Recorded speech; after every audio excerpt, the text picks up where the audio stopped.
We've got a transatlantic crossover here on the Political Newscast, guys. This will probably go out on the Motoring Chronicle channels as well over on MSN, but for most of the other ones, it'll be out on the Political Newscast. But like I said, we've got some transatlantic action going on. We've got the UK, we've got the US teaming up in not the best way. Not the best way. This isn't Iraq 2003 by any stretch of the imagination. Not quite that disastrous. We've got two rather controversial people when it comes to our politicians. Not the worst examples by any means, but we've got the governor of California, Gavin Newsom. We've also got the Energy Secretary from the UK, Ed Miliband. And Newsom's new UK Clean Energy Pact has been ripped apart for being insane, according to some critics in the press. Now, is this a fair summary of what's going on here? And also, what in particular has drawn the ire of some aspects of the press, some sectors of the press?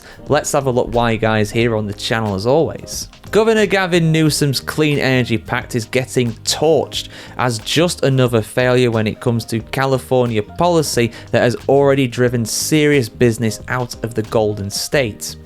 The Memorandum of Understanding signed by Governor Gavin Newsom and UK Energy Secretary Ed Miliband on Monday pledges collaboration to tackle climate change and invest nearly $1 billion in California projects focused on clean tech from the UK's leading energy company Octopus. And the Republicans, unsurprisingly, are not particularly happy about this. They have savaged this in the online space. Republican gubernatorial candidate Steve Hilton said, for example, in a recent post to social media, quote, "What a genius idea that is. The UK, with the highest electricity prices pretty much in the world, teaming up with California, the highest electricity prices anywhere in America apart from Hawaii, to do more of the insanity of offshore wind that is planned already to destroy our beautiful coastline in California," end quote.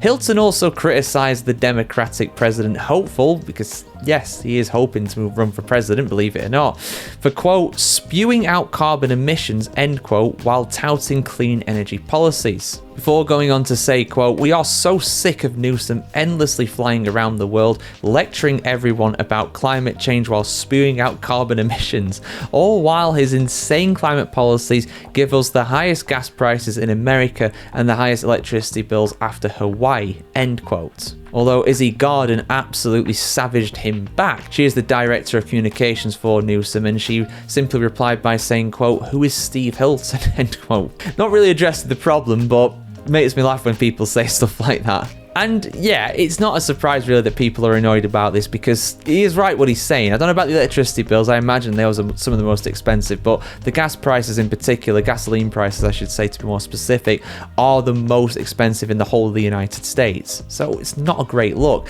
And yes, our energy costs in the UK are absolutely terrible. Privatising our energy companies was an absolute disaster from day one. It should have never been done, in my opinion. We've got many bad legacies when it comes to Margaret Thatcher, and that is one of them. Don't even get me started on the railways. Don't even get me started on the water companies. Let's focus back on this though, I'm digressing. Because some people have pointed out, regardless of what you think of the bill, regardless of what you think of what is going on here, that actually Newsom might be in breach of the Constitution of the United States, because the Compact Clause, which is Article 1, Section 10, Clause 3, ostensibly forbids individual states, in this case California, from entering into agreements with foreign powers without the consent of Congress. Newsom did not have the consent of Congress to do this.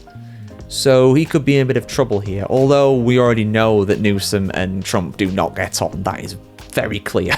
That is very clear. It's not the first time we've seen these kind of environmental things be proposed, maybe not in an individual bill like this, maybe it was with the assent of Congress. But I do remember Arnold Schwarzenegger, when he was the governor of California, having negotiations and having quite a few positive talks with the UK Prime Minister back then, David Cameron. But Newsom hasn't had approval to do this, so yeah.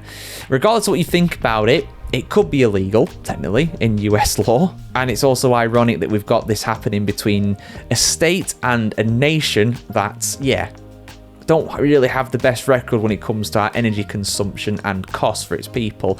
We're both doing our best really to screw our own populations when it comes to that. But that's just my opinion, guys. What's yours? Let me know in the comments below. Like, share, comment, subscribe. As always, guys, have a fantastic time wherever you are in the world today. See you very soon. Have a good one.